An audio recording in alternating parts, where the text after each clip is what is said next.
Harvard বিশ্ববিদ্যালয়ের উপর যুক্তরাষ্ট্রের প্রেসিডেন্ট ডোনাল্ড ট্রাম্পের ক্ষুব্ধ হওয়ার কারণ নিয়ে নানা জল্পনা রয়েছে। অনেকেই মনে করেন ট্রাম্পের ছেলে ব্যারন হার্ভার্ডের সুযোগ পাননি বলে ট্রাম্প খুব পুষে রেখেছেন। তবে বিস্ময়কর এক তথ্য সামনে এনেছেন ট্রাম্পের জীবনীকার মাইকেল ওলফ। তিনি বলেন ট্রাম্প নিজেই হার্ভার্ড প্রত্যাখ্যাত, তিনি হার্ভার্ডে ভর্তি হতে পারেননি। যুক্তরাষ্ট্রের অনলাইন সংবাদ ও মিডিয়া প্ল্যাটফর্ম দ্য ডেইলি বেস্টের এক পডকাস্ট অনুষ্ঠানে ট্রাম্পের বিষয়ে নতুন এই তত্ত্ব নিয়ে হাজির হন fire and fury siege Trump under fire এবং এবছর বাজারে আসা all or nothing how Trump recaptured America বইয়ের লেখক মাইকেল ওলফ।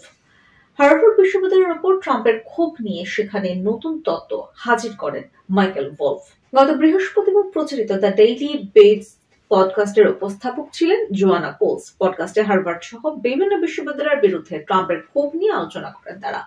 ওলফ বলেন, ট্রাম্প যা কিছু করেন তার পেছনে অতিরিক্ত হিসাব নিকাশ বা পরিকল্পনা থাকার দরকার নেই। তবে একথাও সত্য যে তিনি হার্ভার্ডে ভর্তি হতে পারেননি। তাই ট্রাম্পের এক পরিচিত বৈশিষ্ট্য হলো আইভি লীগের বিরুদ্ধে রাগ ধরে রাখা। আইভি লীগ হলো যুক্তরাষ্ট্রের 8টি প্রাচীন ও সুপরিচিত বিশ্ববিদ্যালয়ের একটি গোষ্ঠী। এগুলো শিক্ষার উচ্চমান, শক্তিশালী একাডেমিক পরিবেশ, ইতিহাস ও সামাজিক মর্যাদার জন্য বিশ্ববিখ্যাত। উল্লেখ্য, হার্ভার্ডের সুযোগ না পেলেও ট্রাম্প পেনসিলভেনিয়া বিশ্ববিদ্যালয়ে পড়াশোনা করেছেন। হোয়াইট হাউসের একজন মুখপাত্র ওলফের এই দাবি নাকচ করে দিয়েছেন। তিনি লেখক মাইকেল ওলফ এবং দ্য ডেইলি বেস্টের বিরুদ্ধে মিথ্যা খবর ছড়ানোর অভিযোগ করেন। টেলর রজার্স নামের ওই মুখপাত্র বলেন, ওলফ ও জোয়ানা দুজনেই ক্লিকবেইটের জন্য মিথ্যা খবর ছড়াচ্ছেন। একজন সফল ব্যবসায়ী এবং ইতিহাসের সবচেয়ে পরিবর্তন ঘটানো প্রেসিডেন্ট হিসেবে সফল হতে ট্রাম্পের জন্য হার্ভার্ডের মতো অতি মূল্যায়িত এবং দুর্নীতিগ্রস্ত প্রতিষ্ঠানে আবেদন করার কোনো দরকার ছিল না। জনসাধারণের জন্য প্রকাশিত কোনো রেকর্ড বা প্রতিবেদন নেই যা থেকে জানা যায় যে ট্রাম্প 1960-এর দশকে হার্ভার্ডে আবেদন করেছিলেন কিনা। প্রকাশিত কোনো জীবনীতেও এমন দাবি করা হয়নি। ট্রাম্পের উদ্দেশ্য সম্পর্কে প্রশ্ন উঠলে হার্ভার্ডের আইনজীবীরা তা অত্যন্ত গুরুত্বের সঙ্গে বিশ্লেষণ করবেন বলে ধারণা করা যায়।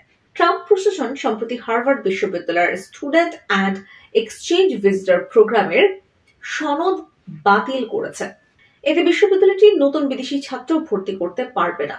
এতে প্রায় 6,800 বর্তমান বিদেশি শিক্ষার্থীর উপর প্রভাব পড়েছে।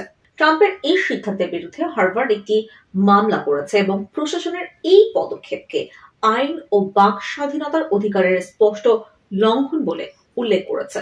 যুক্তরাষ্ট্রের ডিস্ট্রিক্ট জাজ অ্যালিসন বোরোক্স গত শুক্রবার এক সংক্ষিপ্ত রায়ে ট্রাম্পের এই সিদ্ধান্তের উপর অস্থায়ী নিষেধাজ্ঞা জারি করেন। হার্ভার্ডে বৈচিত্র্য, সমতা ও অন্তর্ভুক্তিমূলক কর্মসূচি বন্ধ এবং আন্তর্জাতিক ছাত্রদের মহাদর্শগত দৃষ্টিকোণ থেকে মূল্যায়ন করতে ট্রাম্প প্রশাসনের চাপের মুখে নথি স্বীকার না করায় বিশ্ববিদ্যালয়টির ওপর ক্ষুব্ধ হন ট্রাম্প। তিনি হার্ভার্ড বিশ্ববিদ্যালয়ের জন্য বরাদ্দ করা $220 কোটি বেশি ফেডারেল তহবিল স্থগিত করেন। এছাড়া কর ছাড় সুবিধাও বাতিল করা হয়। পরে বিদেশি ছাত্র ভর্তিতেও বিধিনিষেধ আরোপ করা হয়।